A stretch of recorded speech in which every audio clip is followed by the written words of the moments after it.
السلام عليكم، ازيكم يا شباب؟ لسه مكملين في سلسلة الداشبورد، خاصة في مراحل الكرات اوبريشن.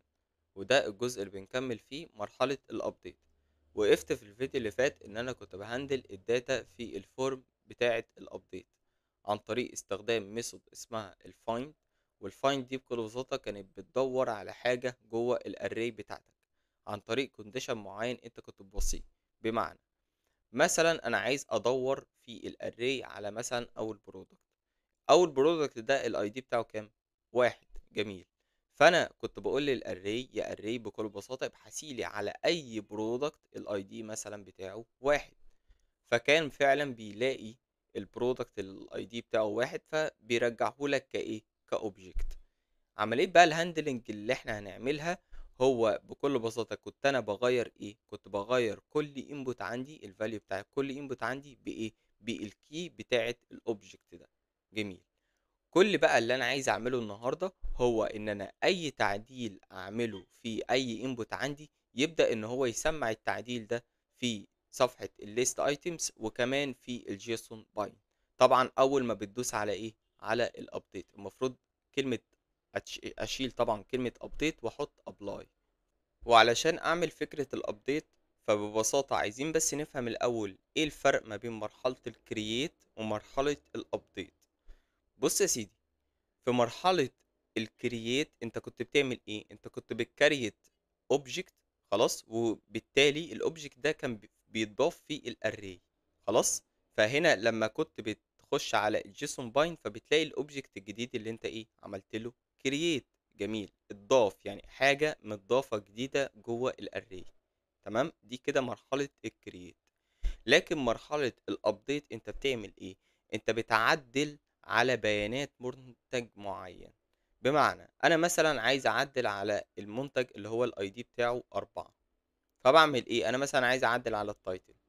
فبكل بساطة بشيل البايت التايتل، بعدل عليه من باستا مثلا لباستا شيز. خلاص. فبالتالي انا عملت ايه؟ انا عملت تعديل على اوبجكت معين، ما رحتش ضفت اوبجكت جديد وضفت فيه التعديل، لا. انا عدلت على نفس الاوبجكت اللي موجود. خلاص. او ممكن تقول ببساطة انت بتشيل الحاجة القديمة، خلاص، وبتحط بدلها الاوبجكت الجديد اللي انت اصلا هتعمله فين؟ في مرحلة الابديت. انا مش هعمل اوبجكت جديد. الاوبجكت الجديد اللي انا هعمله هو في التعديل نفسه. فاهمني؟ انا مش هكريت اوبجكت جديد. طيب جميل قوي.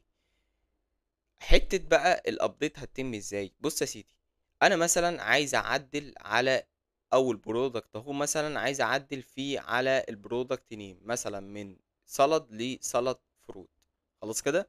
طيب، مرحلة الابديت هو ده كده كده اصلا هيكون اوبجكت. الاوبجكت ده هيكون بيحتوي على كل الانبوتس اللي موجودة في الفورم بتاعة الابديت. خلاص. خاصة برضو اللي فيها ايه؟ اللي فيها التعديل. جميل.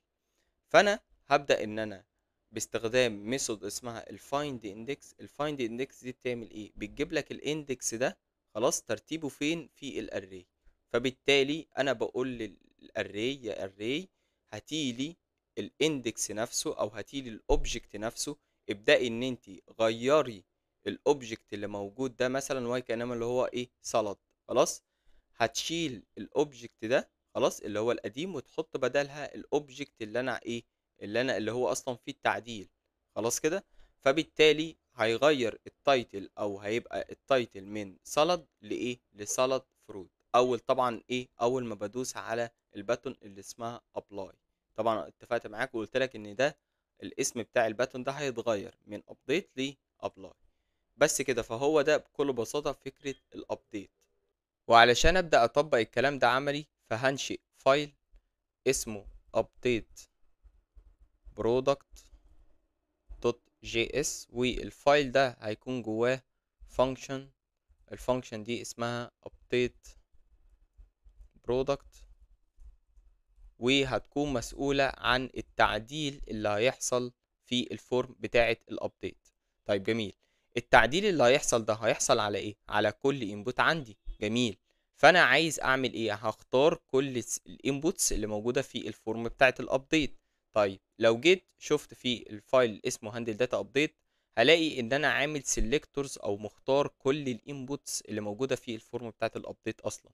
فاخد الكلام ده كده كوبي واحط هنا كنترول في بالشكل ده. جميل. وبعد كده التعديل ده هيتم امتى؟ هيتم لما اعمل ايفنت على ايه؟ على الباتون اللي اسمها ابلاي. جميل، حلو قوي.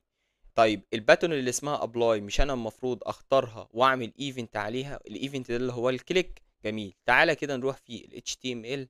هلاقي ان انا عندي باتون في السكشن بتاعه الابديت اللي هي بتاعه الفورم بتاعه الابديت. هلاقي ان عندي باتون، تاج باتون مديله كلاس اللي هو ابديت، ومغير طبعا اسمه من ابديت ل ابلاي. خلاص كده. طيب فاختار الباتون ده. وطبعا الباتون ده انا الكلاس ده مديه لاتنين، مديه لحاجتين، لصفحه الليست ايتمز وكمان للفورم بتاعت الابديت.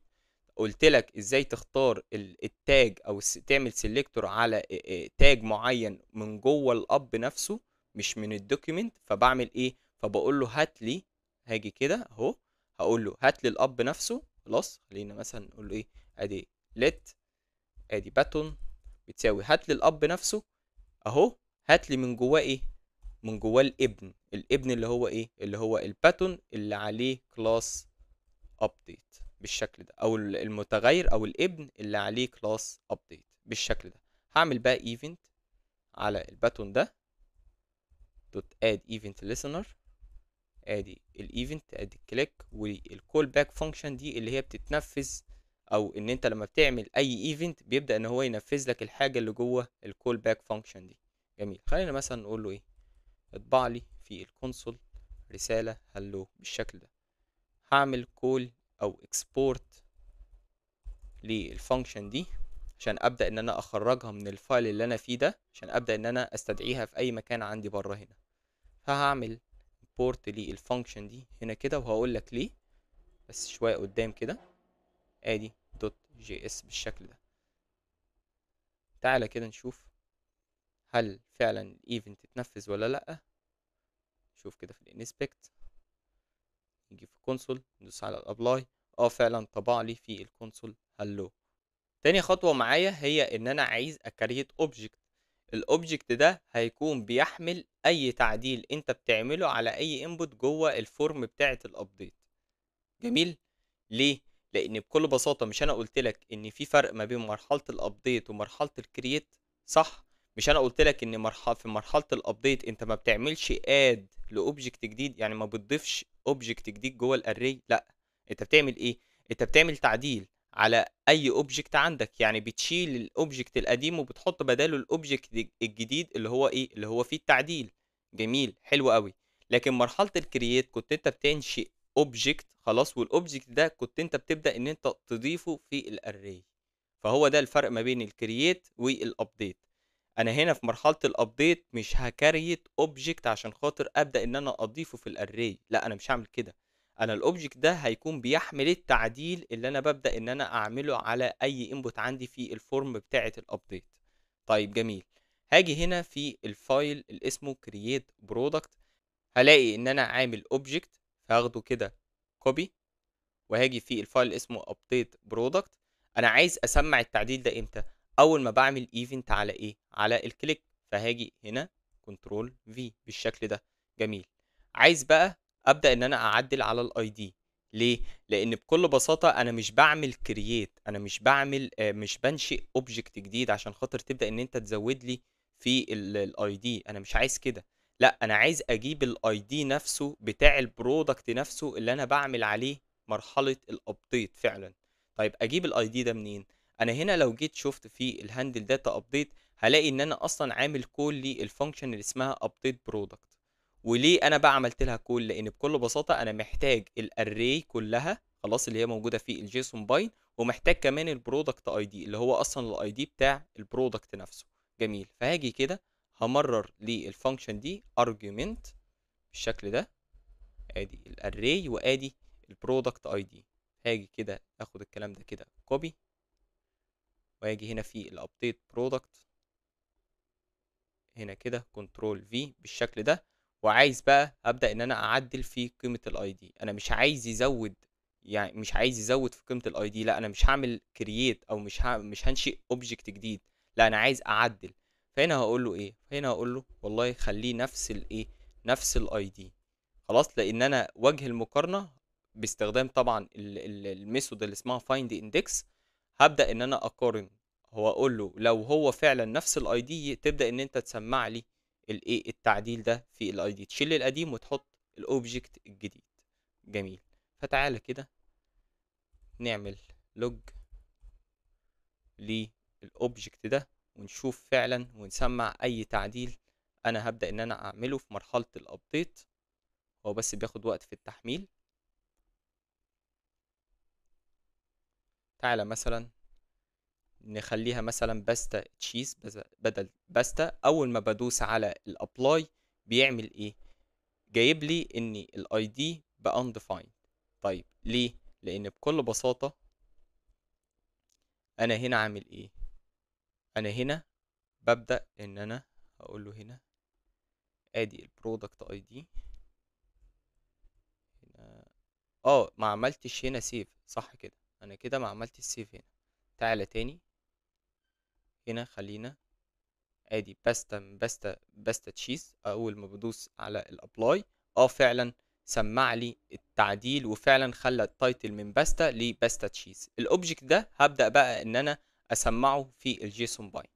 الخطوة بقى اللي بعد كده، بعد ما عملت الاوبجكت اللي هو هيكون جواه التعديل بتاعي، عايز بقى ابدأ ان انا اخد الاوبجكت ده وابدأ ان انا اعدل على الاوبجكت القديم واحط بداله الاوبجكت اللي هو جواه التعديل ده. شفت انا قلت لك ايه؟ تعدل، ما قلتلكش تضيف في الاري، لان انا لو عملت اضافه فانا كده بعمل كرييت. لا، انا بعمل ابديت. الابديت بتشيل الحاجه القديمه وبتحط بدلها الحاجه الجديده، بتعدل على بيانات منتج معين.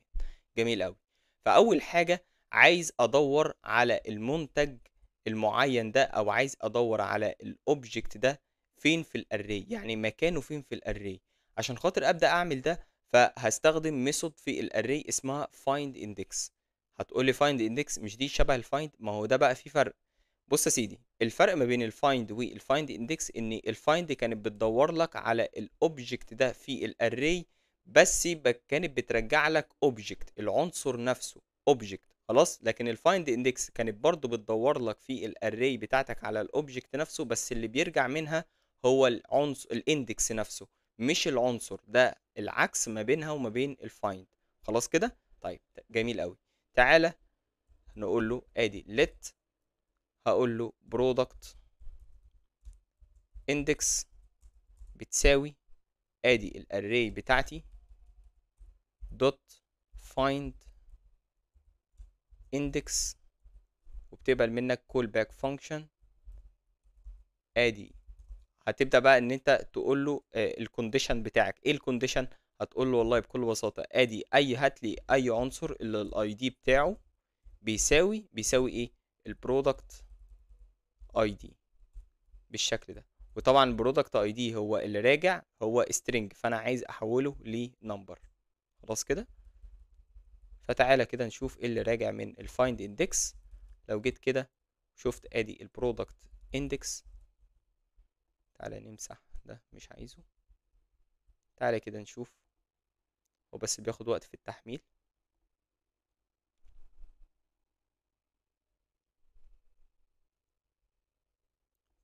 تعالى كده ندوس على ابلاي.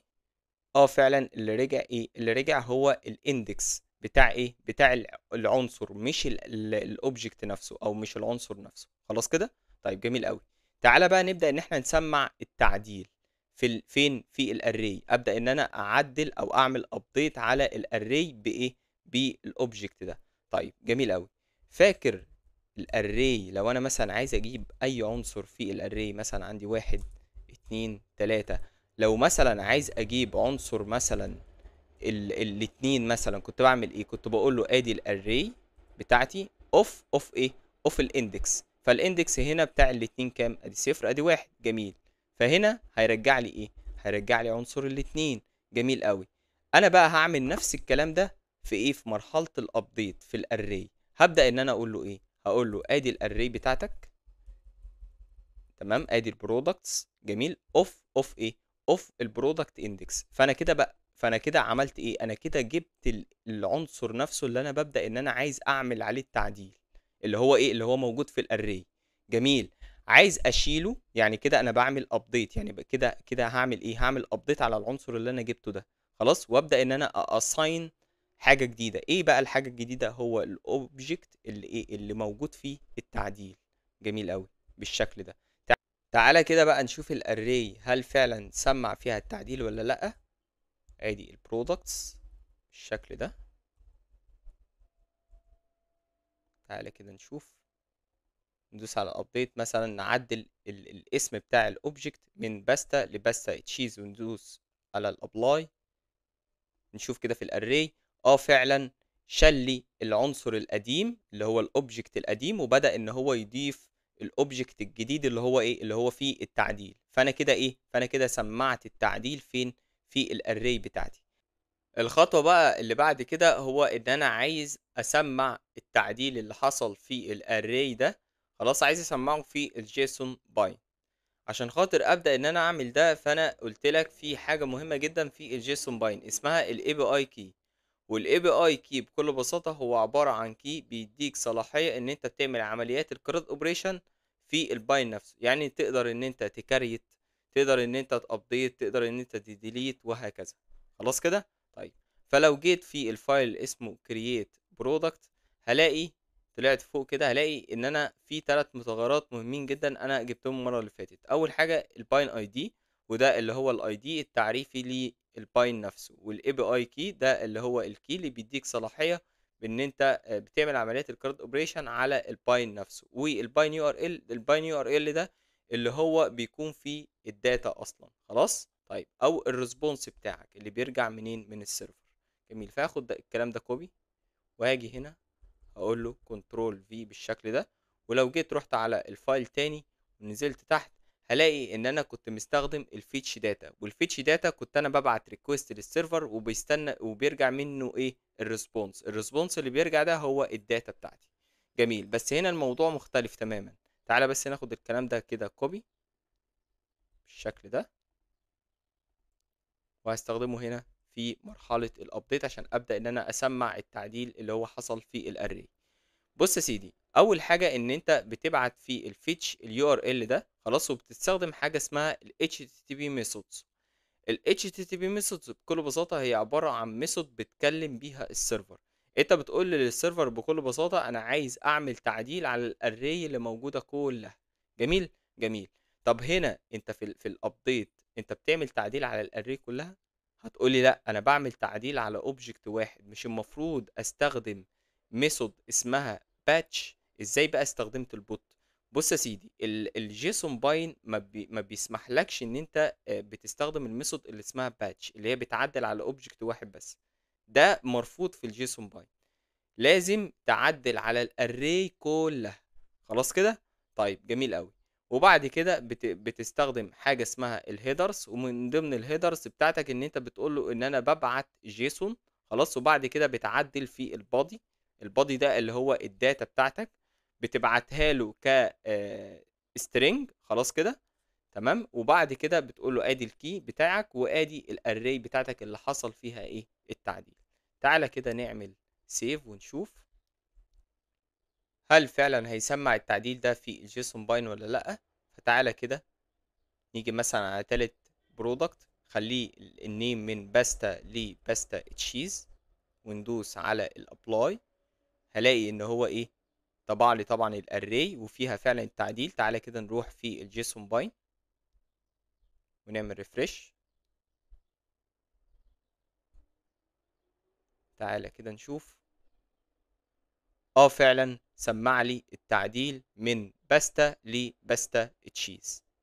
الخطوة بقى اللي بعد كده، بعد ما سمعت التعديل في الجيسون باين، عايز اسمعه في صفحة الليست ايتمز.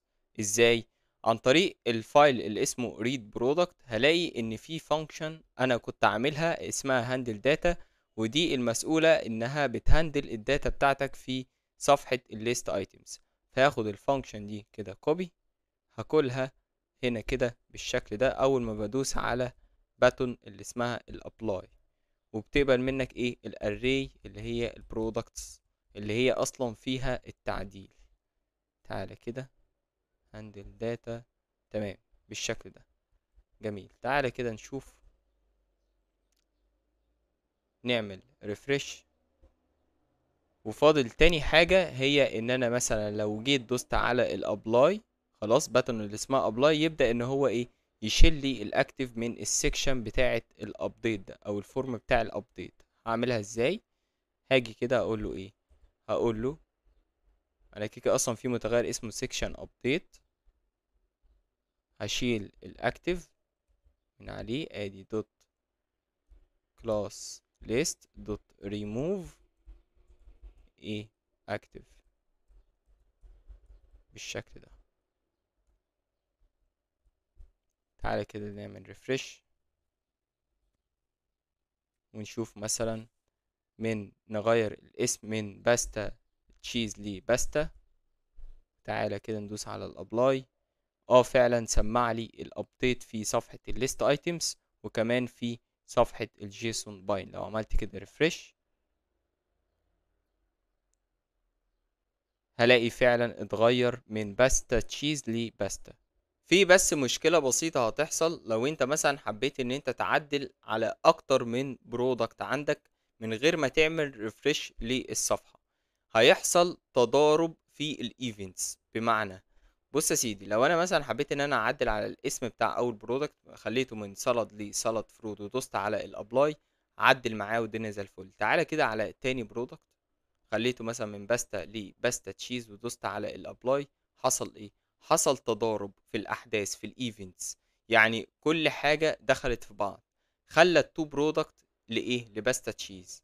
وانا مش عايز كده، انا عايز كل ايفنت لوحده، كل ايفنت بيعمل حاجه معينه، بيعدل على حاجه معينه. جميل، الحل بتاع المشكله دي ايه؟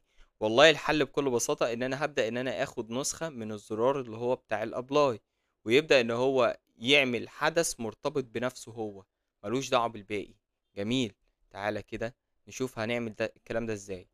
عايز اخد نسخة، فهنا هعمل متغير اسمه let clone btn من اسمه يعني، باخد نسخة، اسف، وادي ال btn بالشكل ده، وادي ال btn دوت clone node. دي بتسمح لك ان انت بتاخد نسخة منين، من الزرار نفسه. جميل، وبعد كده والله بتقول له ادي البي تي ان، غير بقى البي تي ان، اعمل لي ريبليس ويز، يعني غير لي من الزرار الاصلي، لا خليه الايه، النسخه اللي انا لسه واخدها بالشكل ده. وهعمل طبعا ايفنت على ايه، على النسخه اللي انا واخدها اصلا. ليه؟ لان كل باتون هيكون مرتبط بالحدث بتاعه بس. خلاص، تعالى كده نشوف، نعمل ريفرش.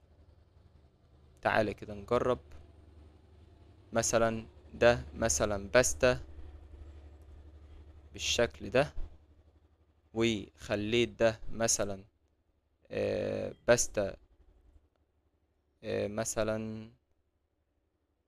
مثلا، خليها فروت اي حاجة. ايه اللي حصل؟ فعلا كل واحد بقى ايه، بقى لوحده، كل واحد ليه الحدث بتاعه لوحده، ما بقاش الاتنين مرتبطين ببعض. ليه؟ لان انا بكل بساطة عملت كلون، نسخة. خلاص، طيب جميل قوي. بس كده، وهو ده فكرة الابديت بكل بساطة. والسلام عليكم.